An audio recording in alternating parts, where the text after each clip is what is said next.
Good morning, and thank you for this opportunity to speak to an internship that I consider a very special chance to travel overseas and to come behind in the shadow of two great community leaders, Frederick Douglass and Daniel O'Connor.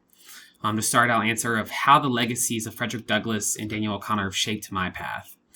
Frederick Douglass and Daniel O'Connor were more than just historical figures. They were architects of justice and equality. Douglass's resilience in the face of slavery and O'Connell's strategic fight for Irish emancipation both speak to my own generation as a first-generation, low-income student from Nelson County. Like Douglass, I've had to persist through adversity.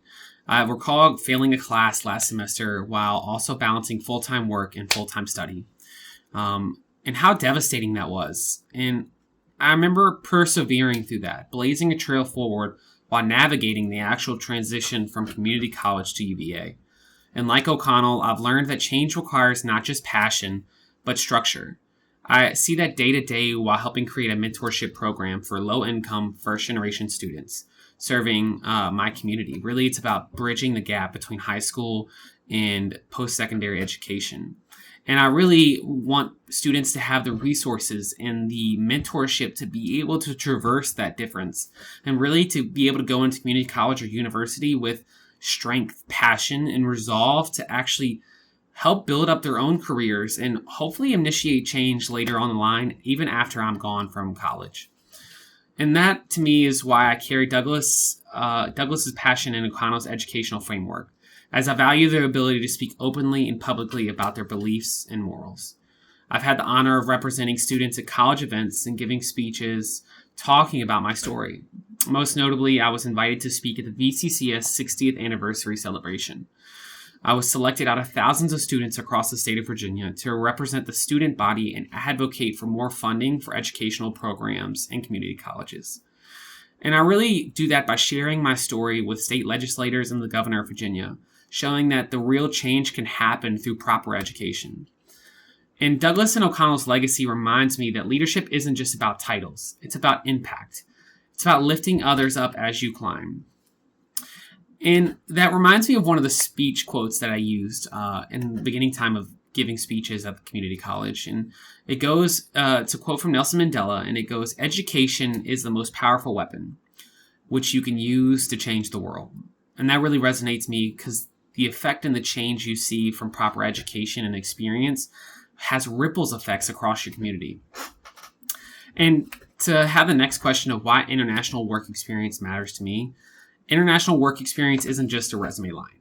It's a lens that you can see the world through. My little time in France during a study abroad program, it was 2 weeks, expanded my understanding of culture, collaboration, and humility.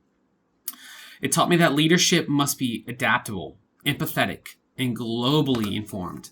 As someone committed to equity and service, I know that challenges we face, whether in education, public health, or policy, are interconnected across borders.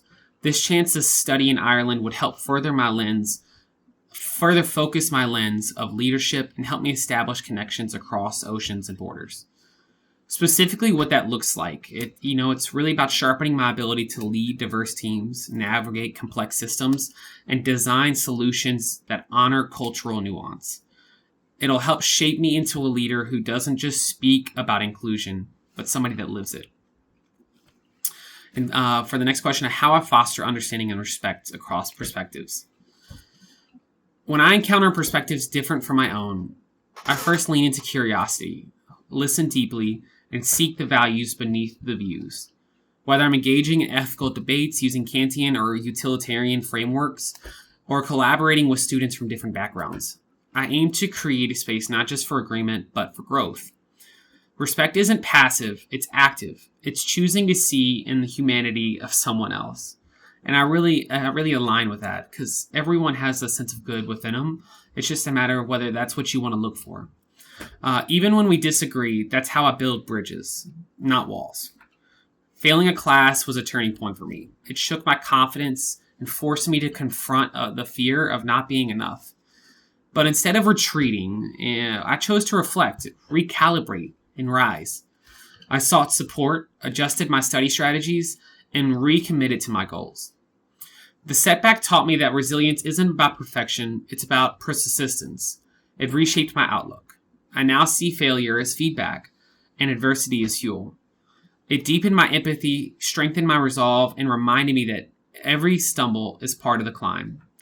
I thank you for this consideration for this internship, and I hope you give me the chance to be able to show you just how committed I am to about community, facing adversity, and actually affecting change across communities. Thank you.